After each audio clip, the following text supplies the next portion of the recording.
Hello and welcome to the Six Sales podcast. My name's Mike Nicholson from Six Sales. Today I'm going to be speaking to Alex Knapman from SG Retail. Alex, how are you? I'm very well, thank you. Thanks for having me. Thanks for being here, much appreciated. Just to kick us off, could you give us maybe a little bit of a potted history of your career to date, please? Heavily retail media focused. Yeah, very much. So I started at a boutique consultancy called SG Retail probably just over 6 years ago now. So SG Retail we always did the data and the loyalty thing. And then as retail media has kind of increased in it's become the new hot topic, we've increasingly found ourselves doing more and more retail media work with our clients. So we do lots of different things. We do the consultancy side, but we also, quite often we'll work with clients and we get to the end of the project and they'll go, we don't really have anyone to drive this through for us. So could you come in and kind of help with some of the change and manage that for us? So that's sort of one aspect of the business, but we also, we could go to a fuller outsource model if that's required. We also actually work with brands. So it's quite interesting to sort of see what they're working through and some of their challenges with the retail media stuff. So it's quite an interesting sort of place to be. I guess personally, I'm currently seconded into Halfords, which has been really interesting because previously I was working in more grocery. So I spent just shy of a year at Ocado. And before that, I owned the digital proposition at Asda. So those were kind of really formative years in terms of the retail media thing. But I think the data and the loyalty aspect sort of has stood us in really good stead, especially as the conversation shifts towards off-site as retailers become more mature and kind of start to play in those spaces. It's that's kind of a brief history of me and SG Retail, I guess. Nice one, thank you. Former guest Dean Harris from Co-op asked a question. It was more of a rhetorical question, but we discussed it and it's been on my mind. So I'd love to get your perspective on it. He said, with retail media, is the most important word retail or is it media? Oh, that's a great question, and I don't think we'll ever get to a clear answer on that one. I guess you've got to be really careful with retail media that you don't undermine the core retailer proposition, right? People come and shop with you because they enjoy the experience or the products that you have on offer. And you don't want to put ads everywhere. That said, I think the real opportunity for retailers is to move away. I mean, obviously you want to do the shopper marketing piece and continue to do so really, really well. And you can stretch the spend that suppliers might have with you. But I think the real opportunity for retailers with retail media is to get into those kind of incremental pots of money, which are controlled by brand teams, typically via the agencies, but also to work with non-endemic advertisers as well. So non-endemics are the brands that you might not necessarily sell in your stores, but nevertheless your audience might be of interest to them, whether that's on-site inventory or moving into the space of off-site. I think those are all incremental revenue channels, but to unlock that money is quite difficult, and you've got to really start thinking like a media owner. If you want to crack those pots of money, you can't really think like a retailer. I think the buy-sell relationship's flipped. If you're, the suppliers typically supply into the retailers and the retailers are buying, and so the brands are kind of schmoozing the retailers, whereas with media, when you're trying to capture those discretionary dollars or that ad spend that's discretionary, it's sort of the shoe's on the other foot. It's the other way around. So I think that's a cultural thing that you got to map out, but you've also got to start thinking like a media owner rather than a retailer when you try and go into those different budget pots. Right, okay. So does the brand manager that might be involved in those discretionary budgets also have some sort of relationship with the retailer in terms of getting shelf space, position and stuff like that, or is it different teams? It's different teams. So typically the account manager or the trade teams within the brand will kind of have that retailer relationship, and they'll kind of look after the entirety of that world. And many brands actually consider anything that touches the retailer as shopper marketing or retail media. But I think that's changing, and we're increasingly seeing brands think about how do we break down those silos and how do we think more about sort of the full funnel. How do we execute campaigns all the way from TV through to the point of purchase in store?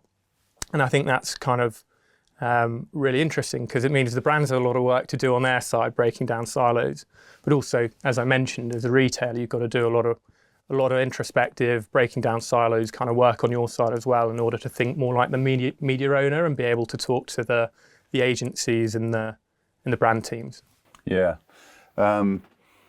So going back to your point about non-endemic advertisers and trying to answer Dean's question, is it retail or is it media? That's 100% media, right? Because it's the retail is irrelevant almost. The only thing that the relevance bringing is audience to that advertising. Is that how you see it? Yes, it's probably more on the media side of the spectrum. I think you've still got to be cognizant though that you are a retailer and you don't want to do things like, if someone's browsing your site and they're in the middle of a shopping journey, do we really want that person clicking off to somewhere else? So you are still a retailer, but in that instance, probably, you're more on the media end of the spectrum than the retailer side. Okay. You mentioned right at the beginning there about you work with brands and some of the challenges that they have with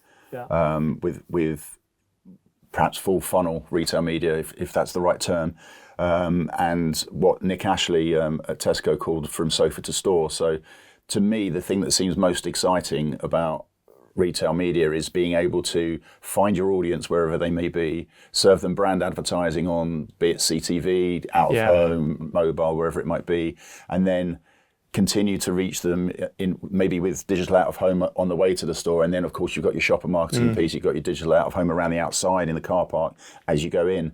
And using the same data throughout, and then being able to at the end see how that sort of affected sales. Yeah. Can you maybe talk about some of the problems and why that doesn't happen today as perhaps as much as it could? Yeah, I think again it's the brand teams working sort of to some extent in separation or in silo. But I think also lots of brands still think of anything that touches the retailer as shopper marketing, and that comes out of a distinct budget pot. So it's partly that, but then also the brand teams typically work via the agencies. And so as a retailer, your job is kind of to make those audiences as easy as possible for the agencies to buy. The agencies are low margin businesses.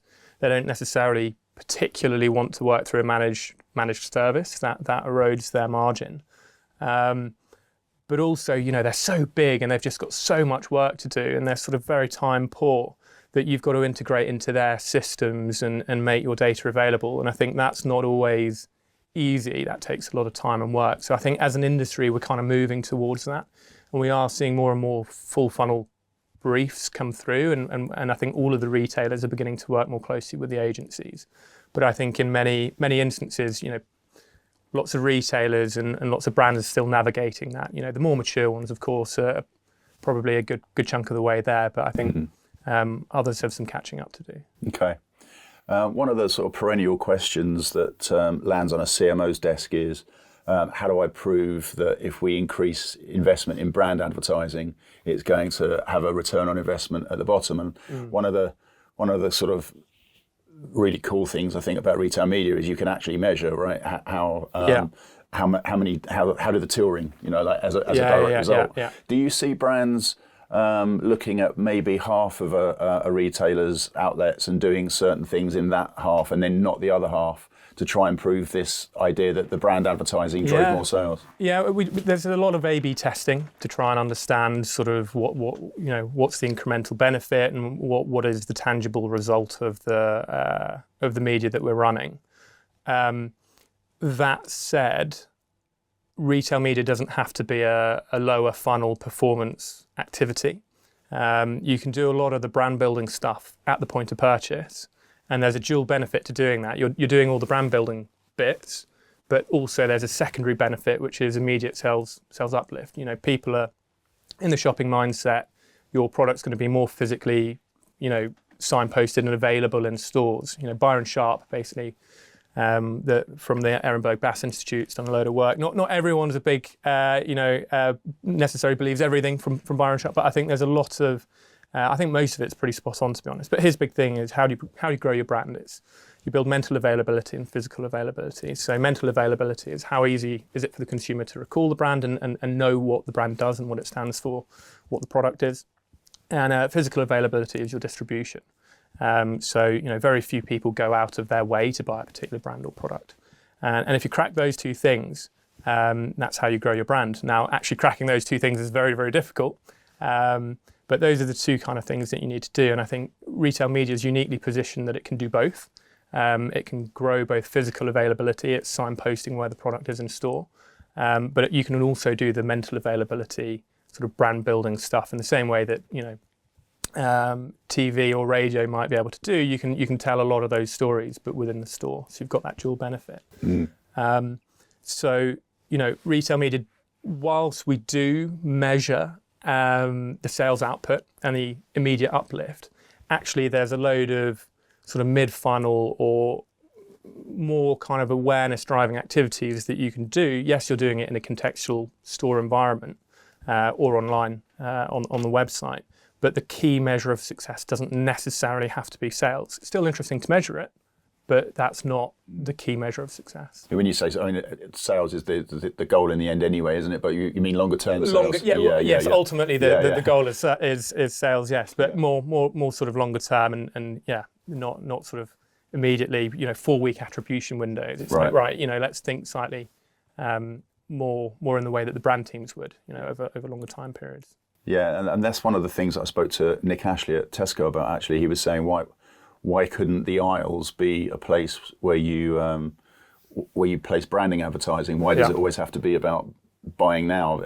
Are there many brands that think about the kind of, I don't know, the cereal aisle as a place to brand their cereal, or are they mostly thinking about that sales today metric? So I think historically you've had the budgets, the trade marketing budget, which is kind of now morphing into retail media, and then separately the brand budgets. And again, anything that touched the retailer was considered shopper marketing, and that went through the trade teams. And so their key thing is to get those immediate uplifts. So for them, anything close to the point of purchase and that's driving that conversion activity was really, really important. And then that kind of means that there's a bit of a gap in the middle where actually you can do that branded in-store activity. And I think that's where we're seeing sort of the whole retail media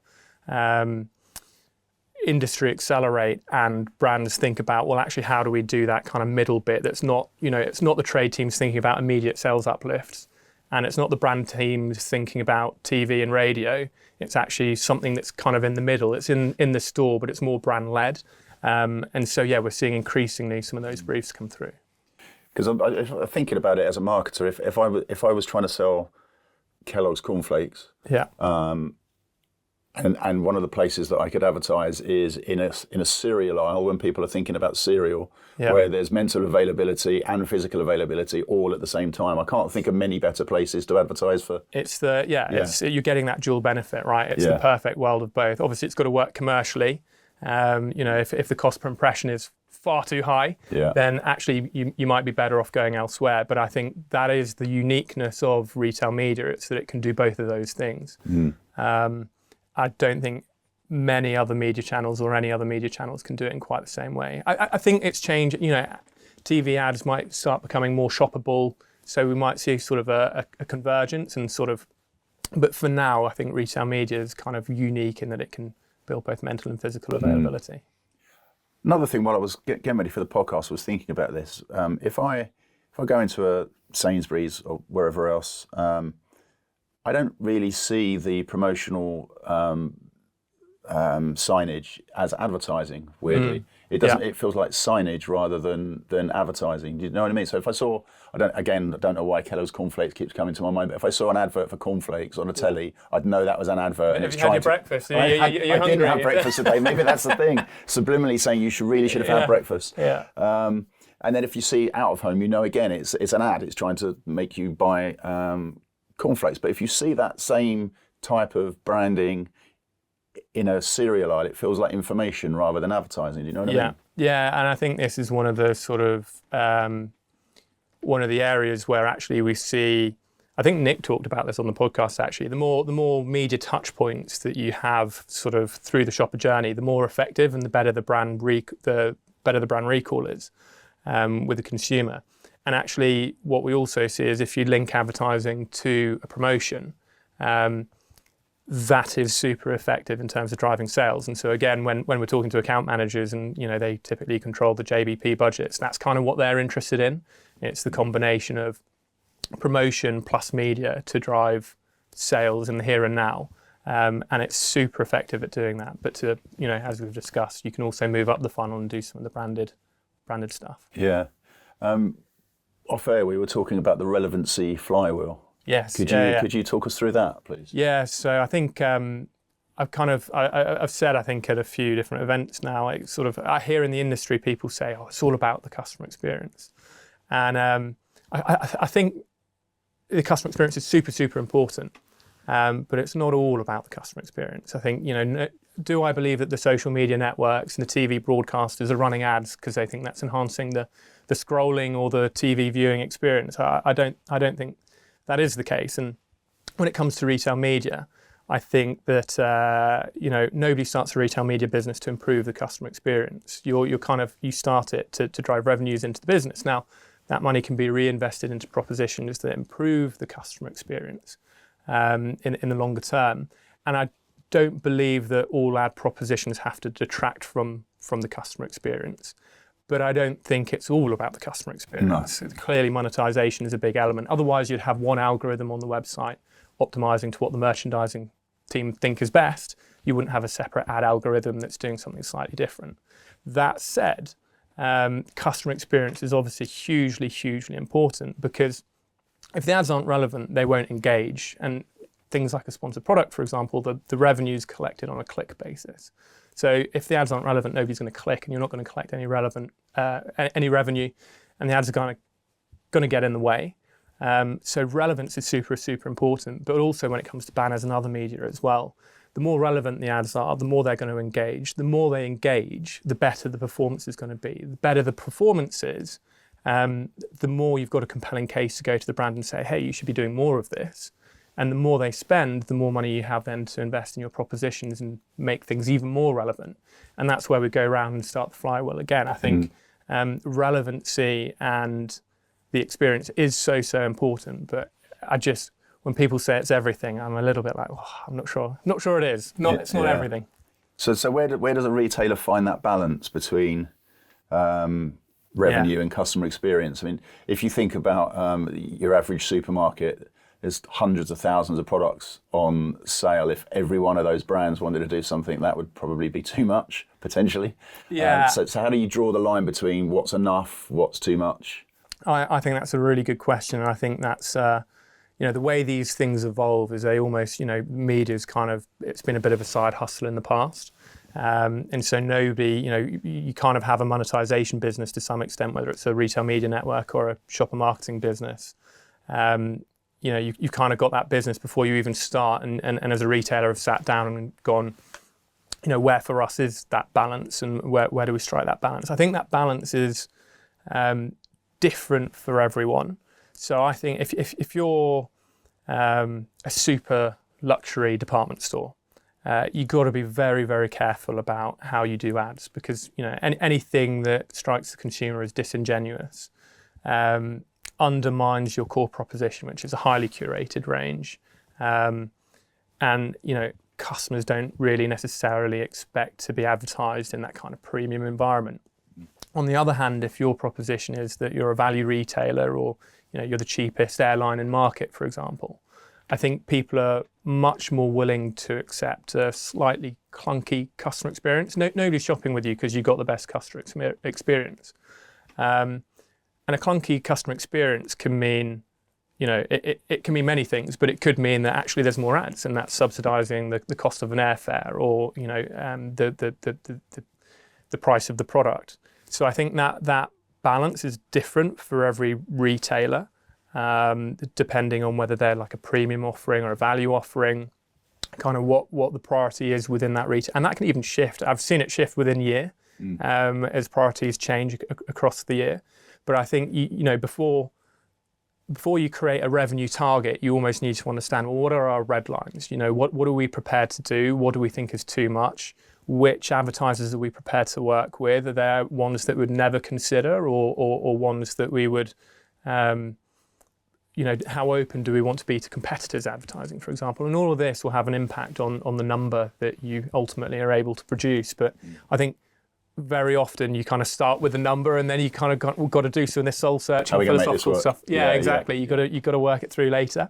That's just the nature of the beast. But yeah, I think the balance is different depending on where you are on that spectrum. I think also where you are on the maturity curve. You look at what Google have done over the years. They've managed to consistently grow their ad revenues, but they've been dropping the buy prices, and they've done that by rolling out more inventory. But they've been able to roll out more inventory because they've tested and learned, and they've found ways of increasing the ad volume without necessarily hindering or harming the customer experience too much, or everything's still easy to navigate to for the consumer.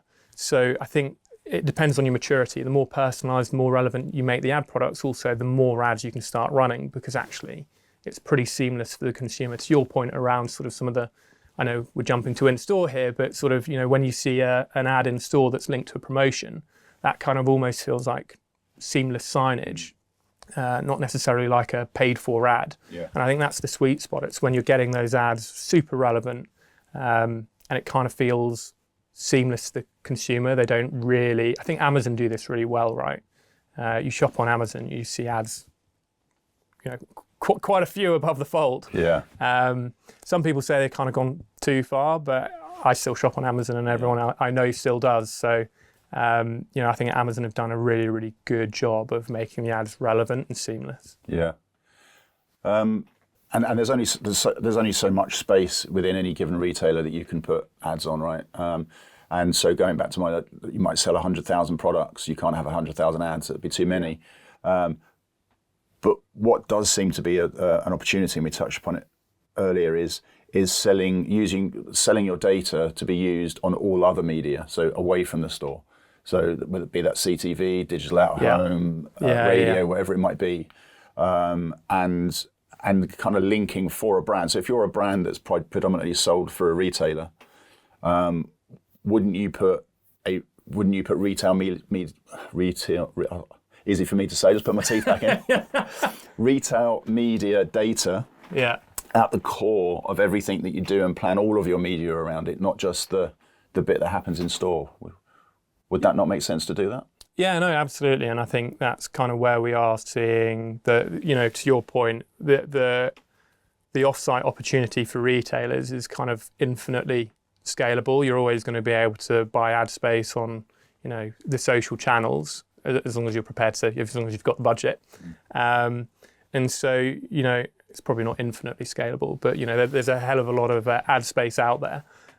So by using your audiences and piping those into third-party platforms, that really helps you scale your ad proposition. But I think from the brand point of view as well, and sort of to some of what Nick was discussing with you, by creating the audience, through the retailer, you can communicate effectively with that customer across lots of different touch points. You can manage things like frequency across platforms. So how often is that end consumer seeing the ad? So one of the things in the industry that's really interesting, right, is conquesting. So let's say there's a brand of soda and a competitor brand. Brand A can create an audience of people that have bought brand B's, let's just call it Coke and Pepsi. Yeah. It's probably easier. Let's just go. But Coke can potentially target an audience of Pepsi buyers, people who have been buying Pepsi in the past. And the advantage of doing that through the entire funnel is, you can convince customers about the qualities of your brand. You can tell a bit more of that brand-led story. But ultimately, you can try and win those customers over who were buying Pepsi to Coca-Cola. And you can manage that story and what they're seeing through the entire funnel, whether that's CTV, radio, digital out of home. It's maybe a little bit harder because people aren't logged in, but you kind of get the idea all the way through the purchase journey into the store. And then actually using the loyalty data, you can see, well, did that customer then convert? So the ROI or the ROAS on that it's probably quite a lot of spend to capture those incremental customer buys. So it probably doesn't look fantastic, but actually the incrementality of those sales that you have off the back of that campaign, those are all sales that you might not otherwise have had because that consumer would have bought Pepsi rather than Coke in the past until you sort of told them that story. I think it's really interesting as well. You can tell, you can run different creatives to different audiences depending on who they are, what life stage they're at, what their buying habits are. And I think the combination of creative and audience, I think that's a really, really interesting opportunity, and where we'll see sort of things become more sophisticated over time, especially as AI kind of enables some of this stuff. But really, marketing, not necessarily... Is there much of that happening at the moment? Like there's bits of it, yeah, there's bits of it. Again, there's a big maturity curve in retail media. So you've got some guys who'll be really, hot on this, and others who are still sort of trying to work through some of the, getting back to brilliant basics. But I think there is some really interesting stuff in the industry. I was looking at some tech the other day where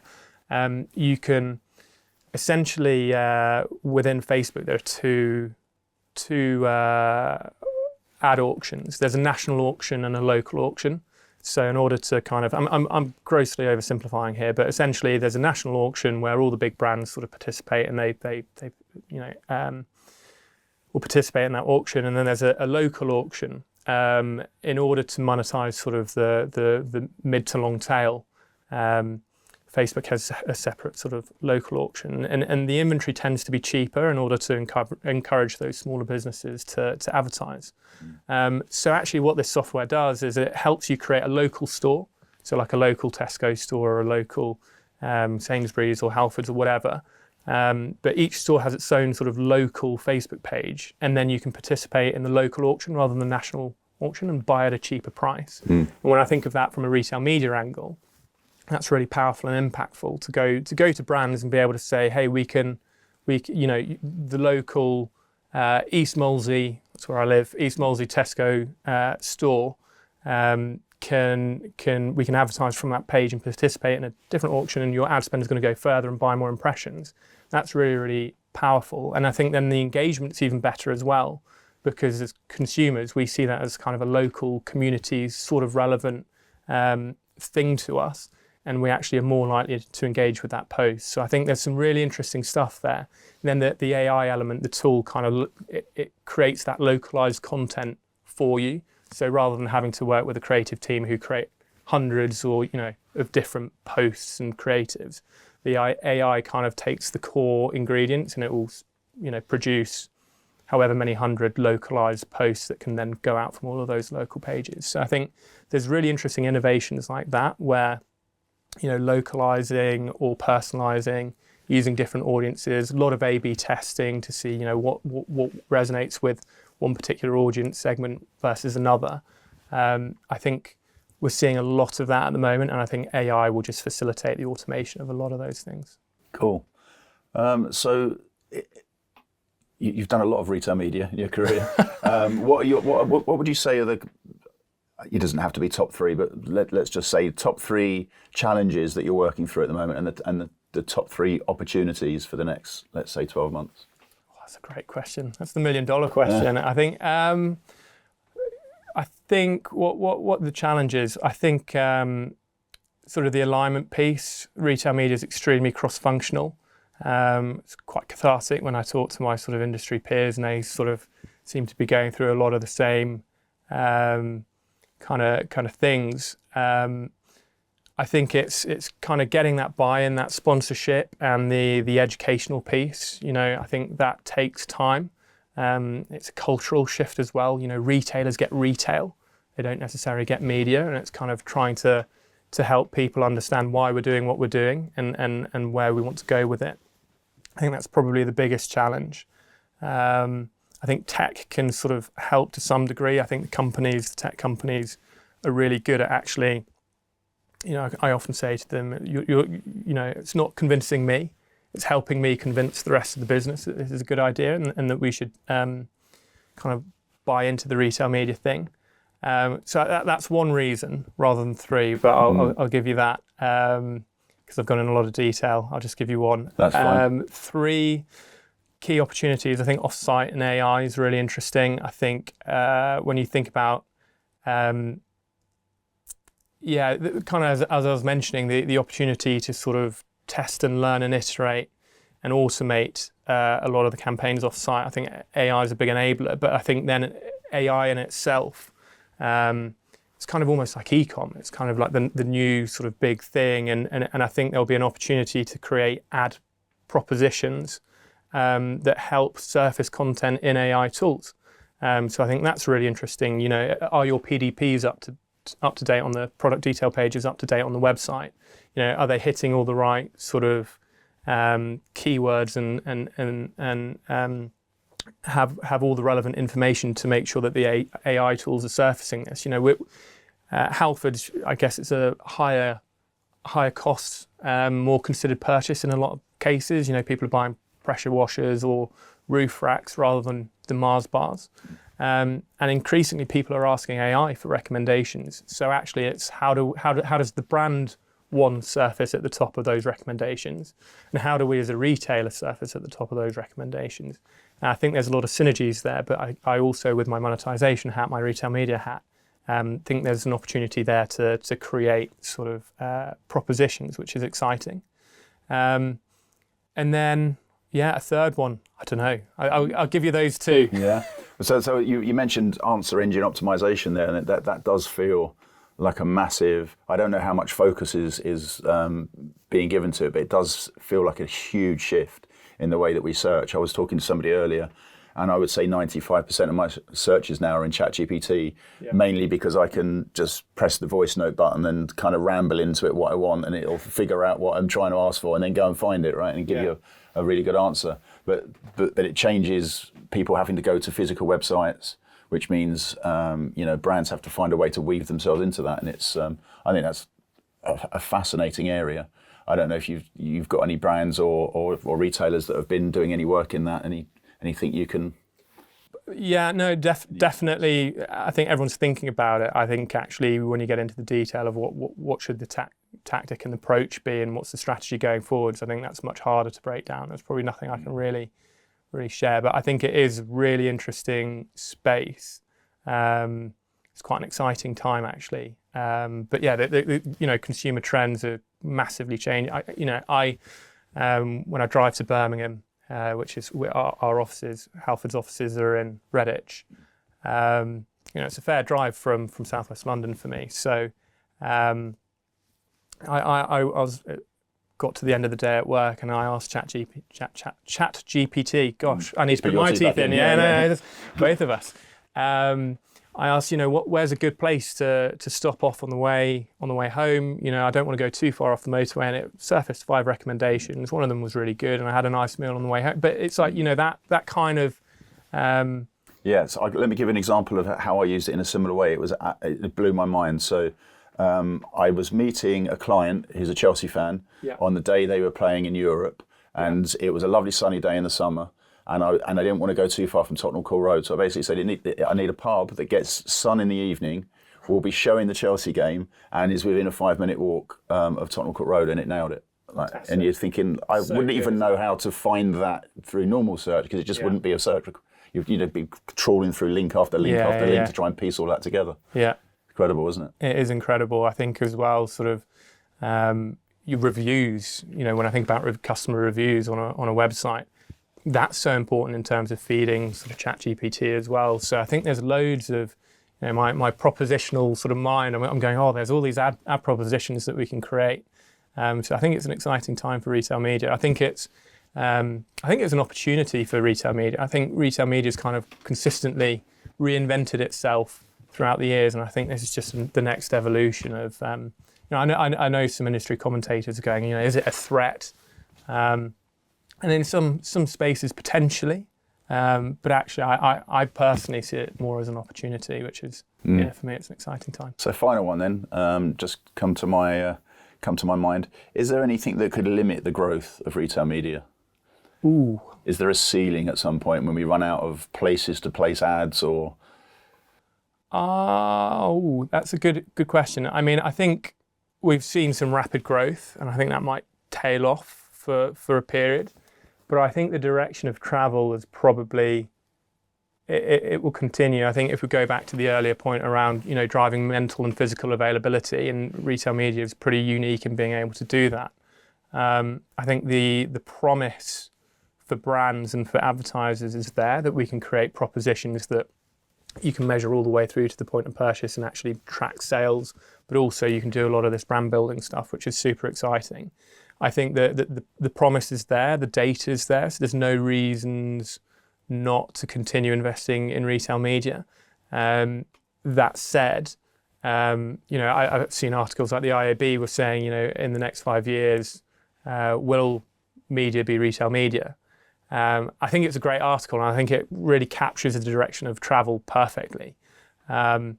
But do I believe that in 5 years' time, everyone's going to be addressable at every single moment so that we can use retailer-generated audience? There'll still be people driving to work in their cars listening to the radio. And so will that be retail media? Maybe not. But I think, I think the direction of travel is there. I think it will continue at quite some pace. I think the promise is there for retail media. So, like all things, after a big boom, the growth might flatten off and slow down a little. But I think we'll continue to see brands invest heavily in retail media because it's such a powerful vehicle for them to grow their brands. Yeah, for sure. Alex, thanks so much for coming on the show. Much appreciated. Really interesting stuff there. I'm going to have to listen to it back to get all of your insights. There was a lot there. I think I rambled a few times. What did we even say? Yeah, there was a lot. Yeah. But thank you for having me. Yeah, thanks for being here. Much appreciated.